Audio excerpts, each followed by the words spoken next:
Welcome back to Math Dogs. If you're new to the channel, please comment, like, and subscribe. If you have any questions, please comment down below. Problem number 6 says a squared b all raised to the third power times 7ab to the third all raised to the second power. So there's two different properties in this problem. First, I'm going to have to use the power property. Then I'm going to have to use the product property. Similar to the order of operations, I would raise to a power first, and then I would do my multiplication.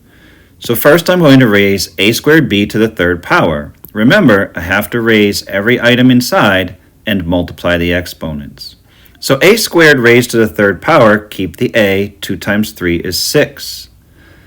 b raised to the third power, there's a 1 here, keep the b, 1 times 3 is 3. I'm going to put that in parentheses because I still have to multiply and use the product power.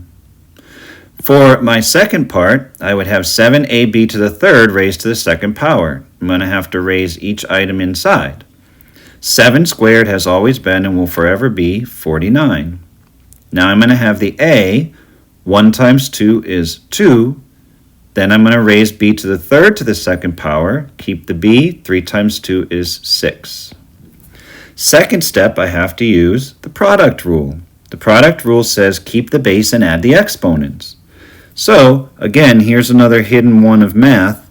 1 times 49 is 49. Now I'm going to look at my base a. A to the 6th times a squared. I'll keep the base a. 6 plus 2 is 8. Now I'm going to look at my b bases. b to the 3rd times b to the 6th. I'll keep the base b, and 3 plus 6 is 9.